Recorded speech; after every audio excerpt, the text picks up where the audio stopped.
Bonjour à tous et bienvenue dans cette série d'audio et que brillent nos étincelles de vie. Je suis Carole, professeure de yoga, praticienne et enseignante en Reiki Usui, et je vous propose une série d'audios également disponible en article sur mon blog sur le site moonshaktiyoga.fr. Ces quelques articles et audios sont autant de petits cailloux semés sur votre chemin, afin de vous partager ce que j'ai pu vivre, comprendre, identifier comme essentiel à avoir en tête lorsqu'on est sur un chemin de conscience.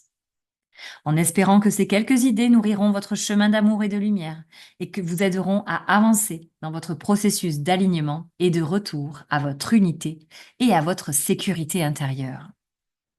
À travers notre évolution de conscience individuelle, c'est la conscience collective qui évoluera pour un monde plus doux et apaisé. Je le souhaite de tout cœur et m'y attelle chaque jour en travaillant honnêtement sur moi-même d'abord, puis en accompagnant les belles âmes qui viennent à moi, que ce soit à travers mes cours de yoga, mes soins, mais aussi les rencontres du quotidien.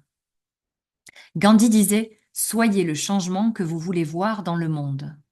Et Ramana Maharshi disait: Se transformer soi-même, c'est transformer le monde entier. Le soleil brille tout simplement. Parce qu'il brille, le monde entier est plein de lumière. Se transformer soi-même est un moyen de donner de la lumière au monde entier. Alors à très vite et que brillent nos étincelles de vie. Épisode 2: Épreuve et enseignement. Sur le chemin de conscience et de découverte de soi, il pourra être aidant de travailler en vue particulière de l'esprit quant aux épreuves que l'on traverse.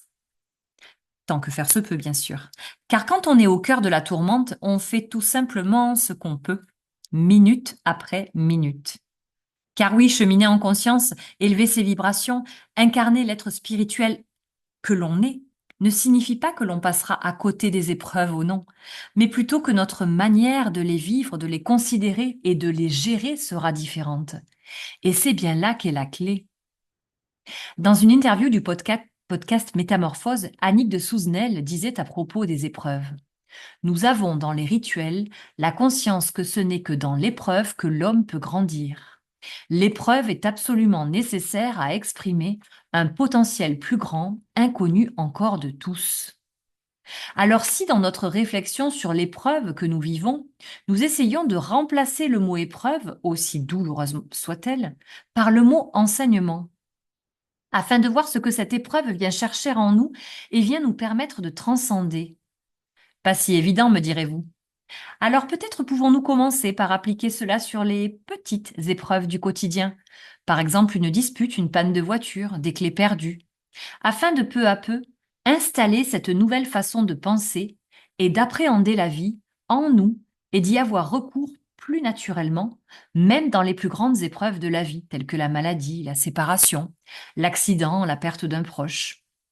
Bien conscience de la difficulté de cet exercice, je vous assure que cela change tout, car cela aide à moins subir, moins rester dans une possible posture de victime et davantage accepter ce qui est en ne résistant pas. Lâcher les résistances permet de se faire traverser par les émotions et allouer cette énergie à vivre au mieux cette épreuve plutôt que de l'allouer à y résister. Tout est juste. Se répéter cela également aide à mieux accepter ce que nous vivons, acceptation essentielle au processus d'évolution, et à y déceler l'enseignement, parfois plus ou moins rapidement, j'en conviens, et même parfois après que l'épreuve ait eu lieu. De plus, malgré la douleur, la tristesse ou l'inconfort que génère l'épreuve, cela aidera à accueillir les émotions et les événements, plutôt qu'être dans la réaction, la colère parfois, et permettre aux émotions qu'elles se cristallisent le moins possible en nous et autour de notre cœur. Pour ma part, les enseignements du yoga et du reiki, notamment, m'ont aidé au fil des années à intégrer cette posture à mon quotidien. La pratique du Reiki purifie, nettoie et nous mène sur le chemin du détachement, non de l'indifférence, de la prise de recul vis-à-vis de ce que l'on vit, pour pouvoir plus vite désamorcer certaines situations et surtout certaines réactions aux situations vécues. Le yoga, quant à lui, m'a appris l'impermanence des choses, que nous aborderons dans un autre article plus tard, et m'a aidé à relativiser et à supporter les épreuves.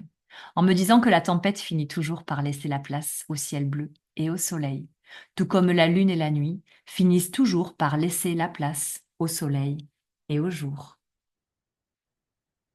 À très bientôt pour un prochain épisode et en attendant, prenez bien soin de vous.